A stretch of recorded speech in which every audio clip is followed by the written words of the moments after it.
Hi, this is Angie Cooper of Knitwegian, and I'm going to be demonstrating how to do wrap stitches that then become elongated stitches on the following rows or rounds.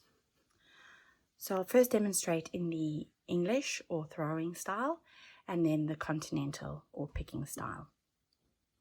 So I insert my needle as if to knit, and usually when we knit, we'll wrap that yarn around and then complete the stitch. With a double wrap, we're just wrapping that yarn around a second time, withdrawing the needle with those wraps and finishing the stitch. So there you can see you've got 2 wraps coming out of that one stitch. I'll demonstrate that again. So insert the needle as if to knit, wrap the yarn around twice, withdraw that needle with both those wraps and finish off the stitch. One more time. Insert as if to knit, wrap that yarn twice, withdraw that needle with the wraps and complete the stitch. Now a triple wrap is just 1 extra wrap.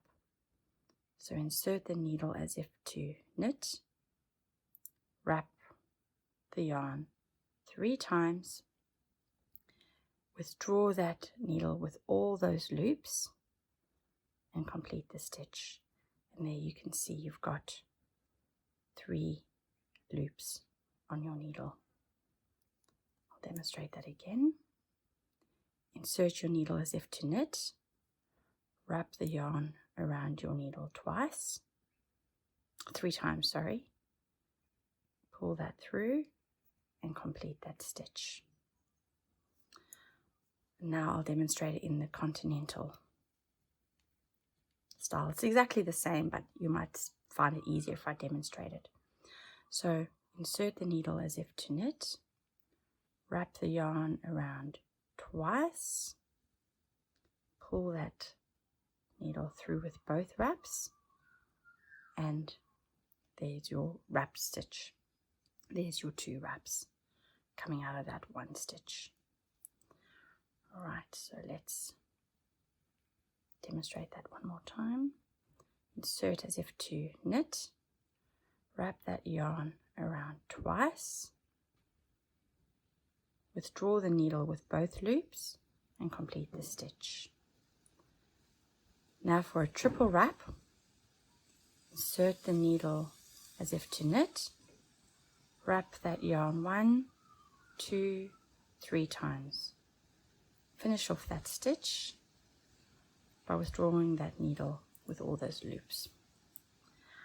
Okay, let's do it again. Insert as if to knit, wrap that yarn around the needle 3 times. So that's your triple wrap. Now withdraw that needle with all those wraps. Finish off the stitch. Let me just get to the end and I'll show you what that looks like. Okay, so you can see there's, out of that 1 stitch there, this one, you've got 3 loops. And then out of this stitch here, you have 2 loops or wraps.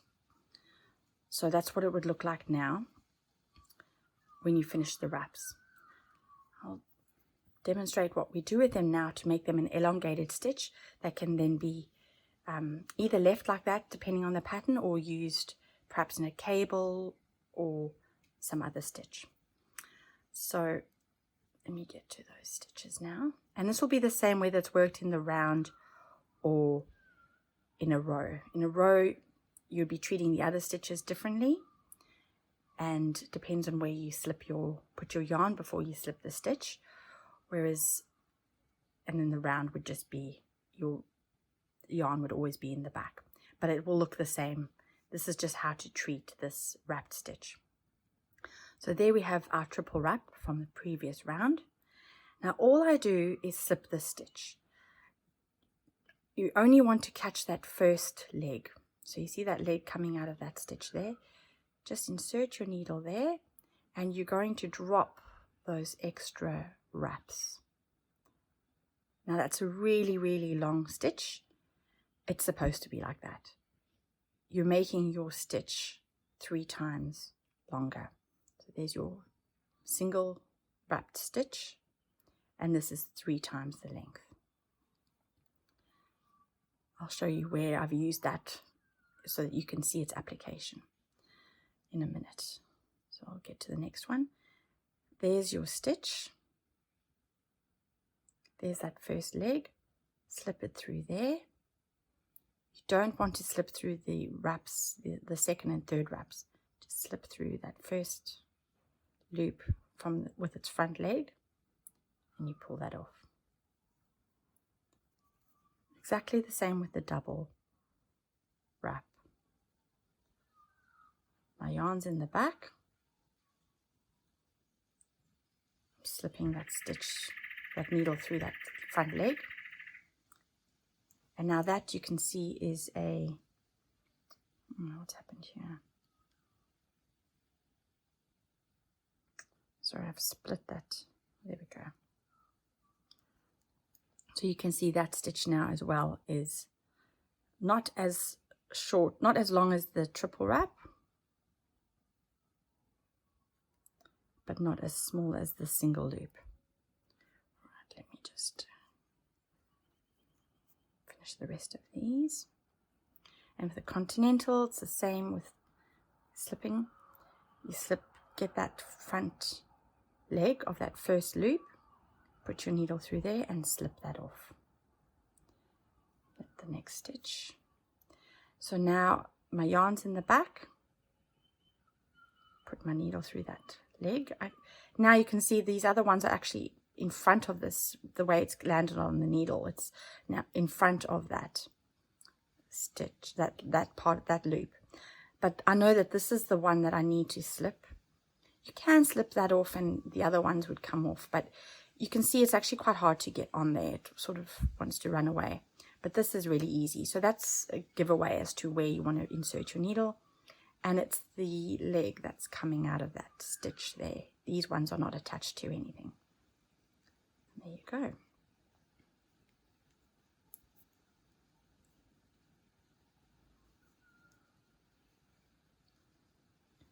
Yarn's in the back, and I'll be slipping that again.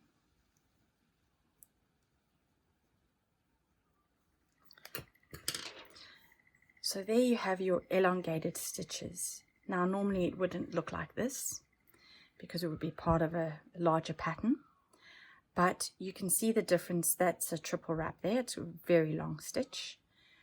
These are my normal knit stitches. So you can see they're snug on the needle.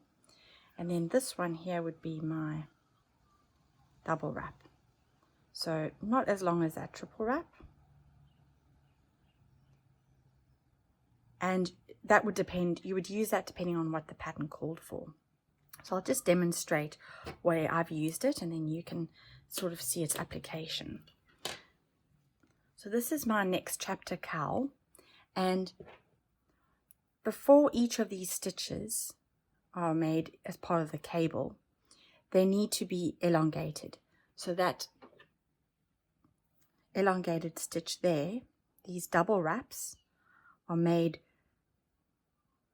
in one of the rounds, and in the following round it gets opened up like this, and then in the round after that it actually gets cabled or moved a few stitches along.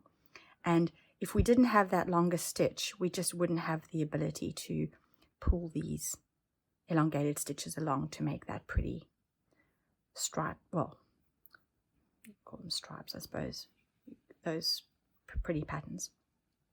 Now where I've used a triple wrap is for the first stitch. I found when I was using a double wrap here in the beginning, it was just pulling up this cowl so much like that, that it was probably just a bit too small for that section. So I've done a triple wrap for that first stitch so that it doesn't pull up this cowl so much. And then going from there, I've used double wraps for all the stitches along that way. So that's one of the applications of that double wrap or triple wrap stitch. Thank you very much for watching. If you've got any questions or feedback, please feel free to leave me a comment down below. Thank you.